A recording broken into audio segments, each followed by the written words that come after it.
Veamos esto. Ocurrió el día de hoy durante la rueda de prensa matutina del presidente de la República. Gracias, señor presidente. Hoy es mi cumpleaños, quisiera saber si me puede dar un abrazo. Sí, pero ¿cómo no? Ven. Gracias. Ay.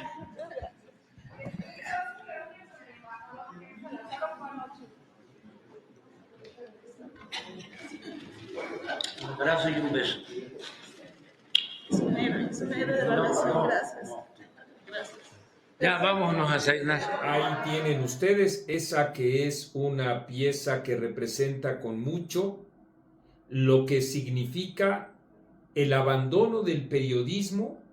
en aras de congraciarse con el poder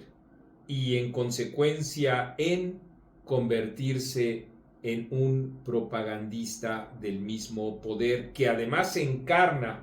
un solo hombre. Es la adulación, el culto a la personalidad que siempre subyace en los regímenes autoritarios. Ahora escuchemos esto de Lord Molecula. Lo dejo aquí con la persona. Muchas También gracias. este regalo que le manda una maestra de Coahuila, junto con este sobre. Y nuevamente este dominó, presidente. Y a raíz de este dominó, pues en diciembre es el mes del año en que se hace posible lo imposible. Y pues como desde el primer día de su administración, recuerdo que también el primer año le entregué un dominó de los Beatles, mi pregunta sería, tal como Adolfo Ruiz Cortines permitió a su compadre jugar dominó con él, ¿me permitiría ahora en su retiro, allá en Palenque, echarme una manita de dominó? ¿Podríamos, si hiciéramos una síntesis de todo lo que ha ocurrido desde la primer rueda de prensa matutina del presidente a la fecha, no exagero, tener cientos de pequeños videos en donde distintos personajes hacen eso, se inclinan frente al poder? Pero esa es apenas una variable de una ramificación compleja que es la que operó el presidente de la República como una gran maquinaria de propaganda. Y es que hay que adelantar la conclusión de este comentario. El 2 de junio también perdimos el periodismo y los periodistas. Y perdimos en toda la línea, por supuesto, porque si en aquellos años de sujeción y control de los 60s, 70s y aún 80s, hubo alternativas informativas que contaron con audiencias y con lectores, por ejemplo, la revista Proceso, creada en 1976, poco antes de que concluyera un funesto sexenio autoritario de Luis Echeverría y que se significó como un parámetro fundamental en la defensa de la libertad de expresión y en consecuencia de una de las vertientes de la democracia. En nuestro país no hubo esfuerzo, por muy titánico que se hiciera,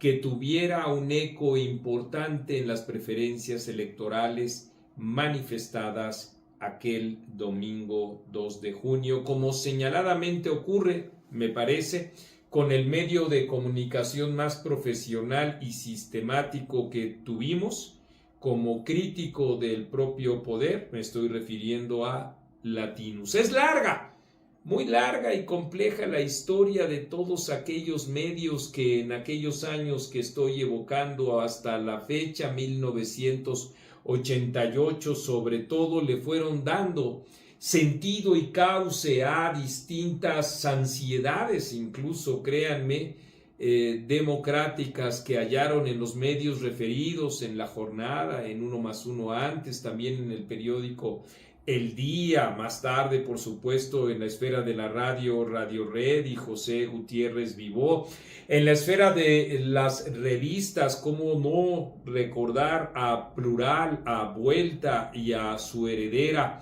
letras libres y desde luego también ese gran esfuerzo que significó de la autocrítica de la izquierda al reconocimiento de la democracia como un elemento clave de nuestro país. Me estoy refiriendo, claro está, a la revista Nexos.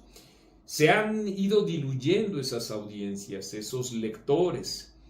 Y también se ha configurado una atmósfera distinta porque el presidente de la República, como he dicho, montó toda una maquinaria de propaganda en donde en la cima se encontró él, su rueda de prensa,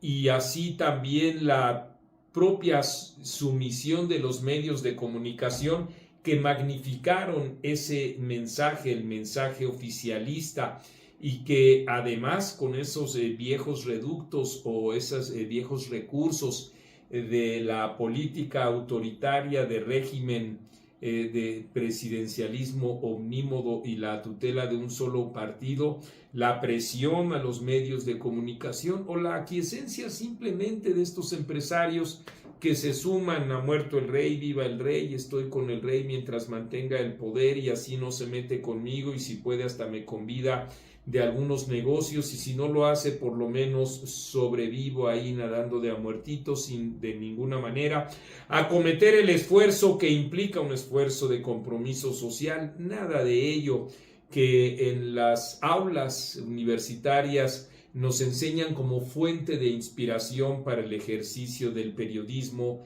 es lo que ha primado.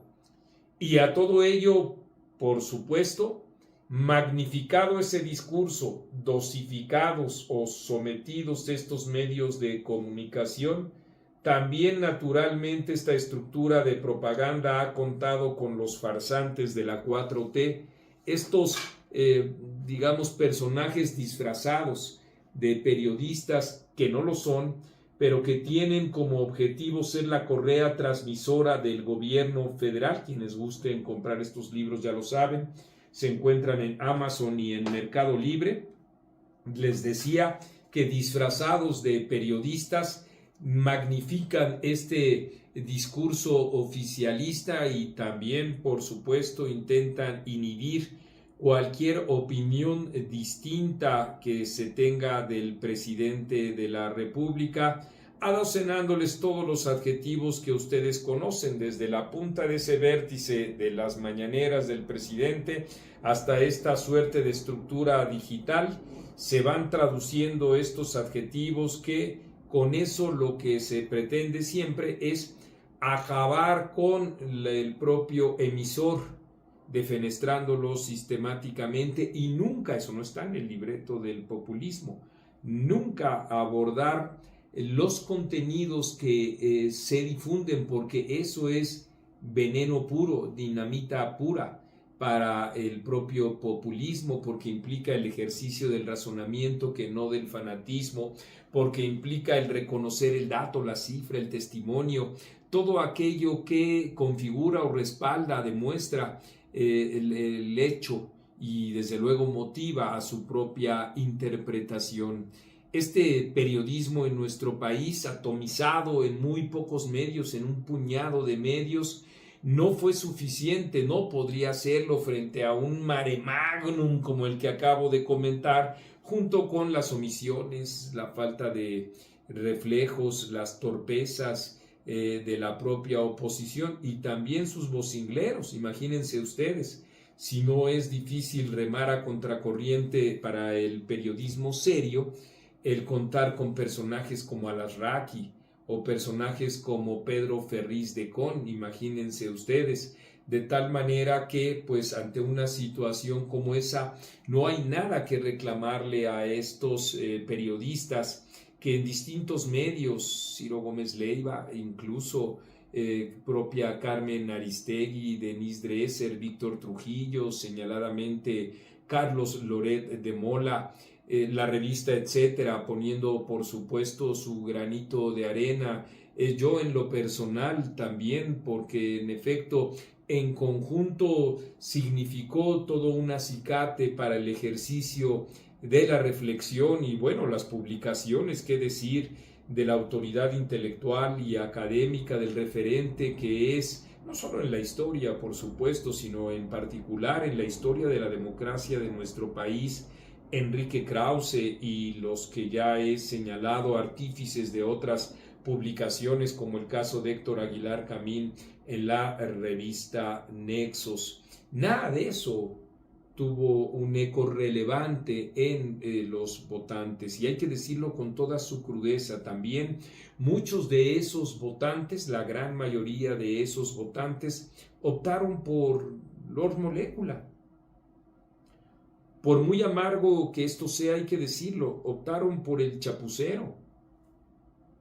optaron por Genaro Lozano, que ahora le llama minorías ruidosas, como en los viejos tiempos, en los 60s y 70s también llamaba incluso el presidente Luis Echeverría, los jóvenes del coro fácil, les decía así a los estudiantes universitarios que rechazaban su propia figura. A esos apostaron los votantes, en ellos cifraron sus expectativas. No importa que no puedan concatenar más de 2 párrafos distintos, ya no digamos en una locución como la que ahorita hago sin prompter, sino ni siquiera por escrito,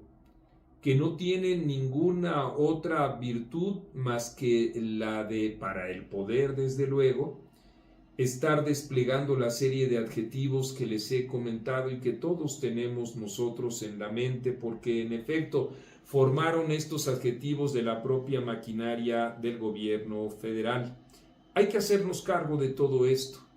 hay que ser autocríticos y comprender que este puñado de medios de comunicación vale la pena que existan, que tengan un soporte financiero, que tengan un respaldo importante en todos ustedes que me están viendo en estos momentos, porque es la única manera de poder ir